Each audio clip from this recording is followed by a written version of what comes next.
sacrifice so many years ago, making their way to the place we now call home. Be it here, therefore resolved that I, Francis Toscano, Mayor Deadwood, hereby declare August 15th, Fort Pier to Deadwood Trail Ride Day in the city of Deadwood.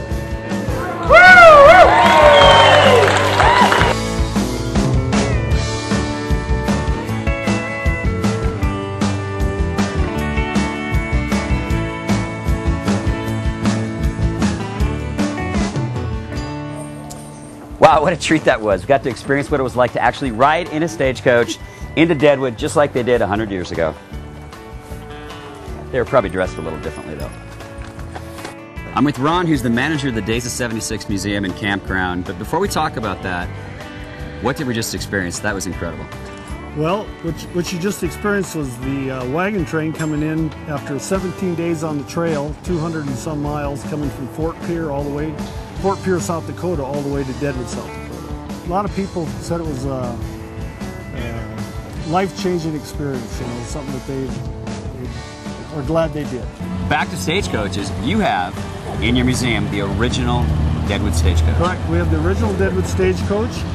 We did retire it 3 years ago and had a replica built because we would have felt pretty foolish if we happened to have a wreck with that. And as we know, we can't have wrecks. So no, you can't. And let's go check it out.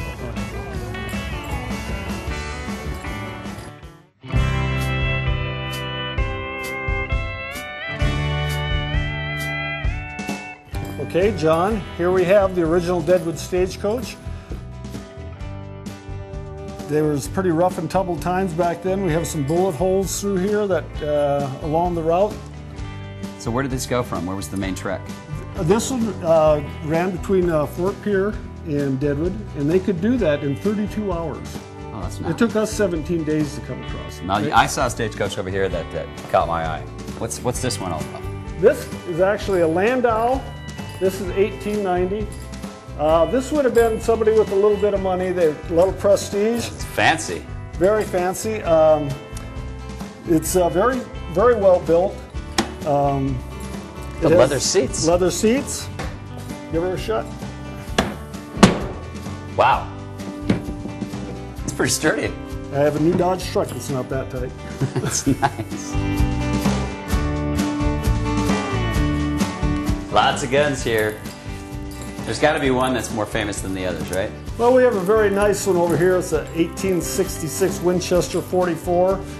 It was given to Mike Russell. Mike owned the Buffalo Bar here in Deadwood, and he helped finance Buffalo Bill's Wild West show. So it was given to him by Buffalo Bill Cody. We have this is the Don Clauser collection.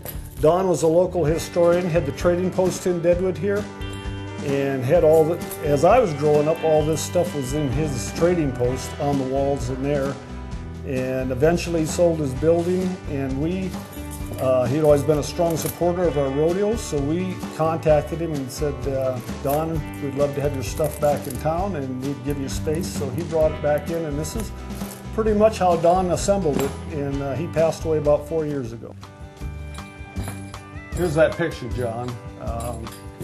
It's a nude that was down in Poker Alice's brothel in Sturgis, and the story is that there was a bit of a ruckus, and there's some bullet holes, and one of the 4th Cavalry soldiers was killed down there. This is so different than the other museums we've seen. I mean, this Yeah, is it's a sort of different like, piece of Deadwood's history. And yep, and it kind of shows, and then it's almost like being in your grandmother's attic. You're pretty close to the pieces. We are in the middle of a capital campaign right now. We hope to build a new museum because as you look around in here, this was built in the 1970s. It was a pole barn, basically to house our wagons, carriages, stagecoaches, and stuff. And it evolved, but it's not very friendly to the items in the collection.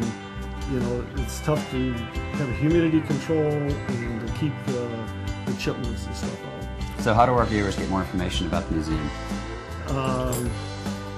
Days of76.com or days of76.org, and we have a website out there. You can click on. There's a link to our museums from there, and we sure appreciate any comments or other things you guys want to talk about. Well, my comment is thumbs up. Ron, thanks so much. Thank you. Really appreciate it.